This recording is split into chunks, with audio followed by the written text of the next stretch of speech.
The James Show Podcast. And thank you, Mr. Jovi. All right. Welcome to Dead or Alive. This is the easier of the game shows that we play on The James Show. And at stake today, a 4-pack of tickets to the Shriners College Baseball Showdown. It'll be at Globe Life Field February 13th through 15th. Get tickets at globelifefield.com if you're interested in these teams. Oklahoma, Oklahoma State, TCU, Texas Tech, Arkansas, and Vanderbilt. But some lucky players are going to get a 4-pack right now. We're going to start with Maureen. Maureen in Suttingville, you're first up on Dead or Alive. You ready? I'm ready. All right, Maureen, today's category is Super Bowl halftime shows. So these are either the headliners or someone who participated in the Super Bowl halftime show. And I'm going to go in chronological order. You ready? Ready. From Super Bowl 4, Carol Channing, Dead or Alive? Dead. Died in 2019. From Super Bowl 12, Pete Fountain. Dead. Died in 2016. Yeah, Super Bowl 12. It was in New Orleans, so they did a New Orleans theme. But also, some Bug Tussle trivia. At Super Bowl 12, Tyler Jr. College and the Apache Bells also performed. So that means a lot where I'm from. Maureen, in Super Bowl 22, the headliner was Chubby Checker, Dead or Alive? Dead. Nope, he's 84 years old, still alive. Why are you trying to bury him, Maureen? All right. Oh, man. Sorry. Thank you very much. It was a good start. William, Roy City, you ready? Yep. Okay. Super Bowl 27, some guy, I heard of him before, Michael Jackson, Dead or Alive?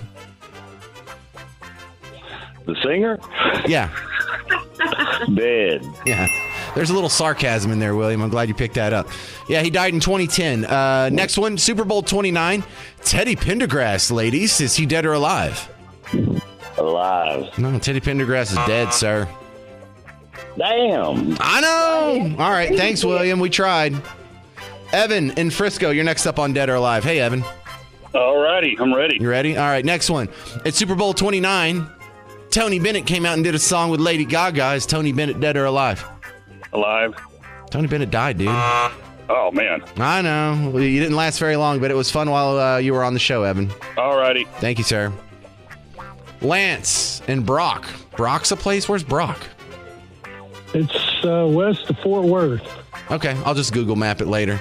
Patti LaBelle was also at Super Bowl 29. She dead or alive? Alive.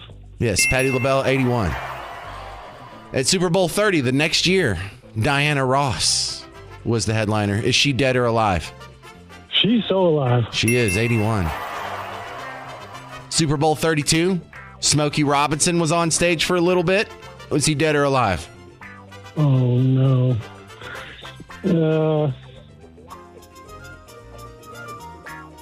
Smokey's dead. Smokey's alive.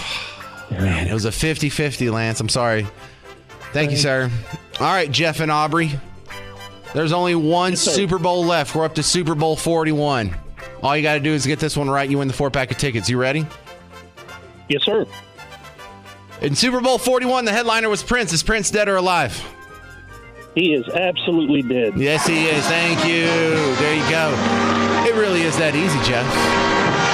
All right, are you a big baseball fan? Are you going to go to the big baseball tournament or whatever this weekend? Well, I grew up with Skip Johnson, who's the OU coach.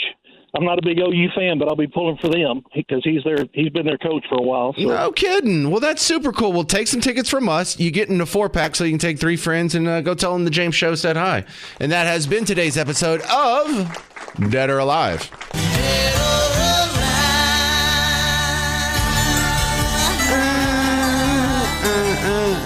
Not a big fan of the Winter Olympics. Not that I hate on them. But look, I can respect anybody that's just taken one event and made it their entire life's work and then become the best in the world at it. If you have to put in the effort to become best in the world at just about anything, whether it's, hockey or the luge or juggling bowling pins or playing chess, I mean, it's pretty admirable. However, Winter Olympics is something never appeared to me because I've only seen snow like 7 times in my life, counting a couple weeks ago. I'm from here. Look, where's the nearest mountain from Smith County? Right? Guadalupe? Or like, where's the nearest ski town?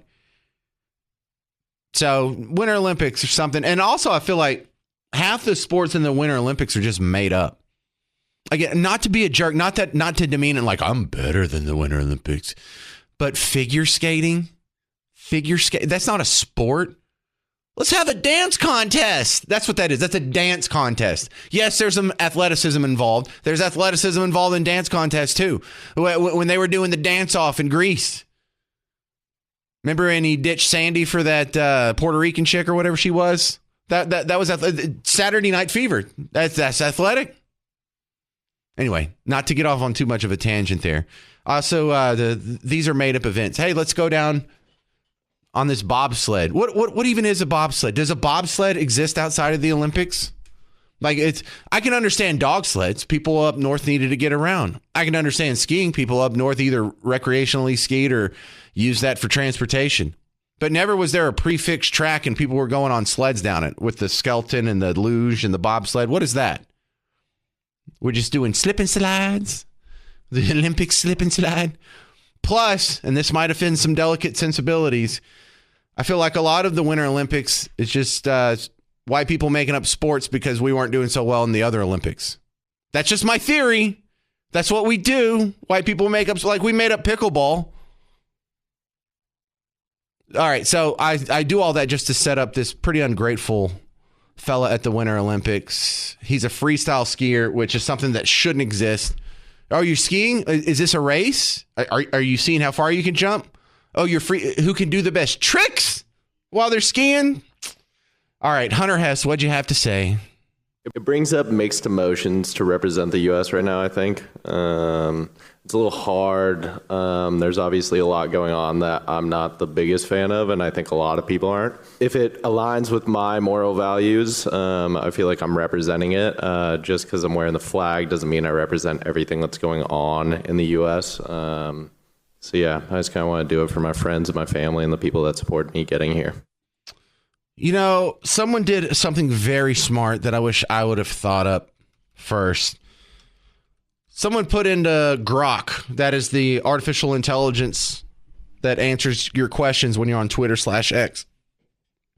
Someone said, hey, Grok, did media ask any of the Olympians if they were proud or if they were ashamed to represent the United States when Biden, Obama, or Bill Clinton was in office? And Grok said, I'm scanning all the records and have found no evidence of someone being asked if they were proud to be from America or if they were ashamed to be from America under those presidents. So being from America is just a totally embarrassing, shameful thing because orange man bad. But this isn't about Trump. This is what they did under George W. Bush. This is what they did under Reagan. You know, and I get these people who I think are just new to talk radio. They were like, why do they have to be so mean now?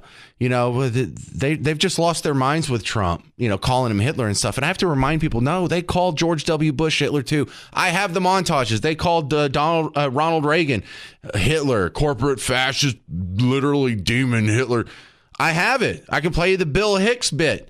I can play you a montage of comedians saying horrible things about George W. Bush, calling him the R word repeatedly. No, they've always been like this.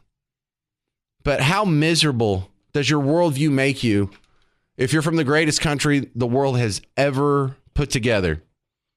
The greatest country as far as prosperity, as far as human rights, as far as safety, as far as luxury, as far as never missing a meal. And you're embarrassed of it. That's just sad, isn't it? All right, that's going to about do it for the James Show. I need you to stick around. Mark Levin's coming up next. If you need more James Show action, go check out the podcast. I'm James Parker. It's News Talk 820, 93.3 FM, WBAP. The James Show Podcast.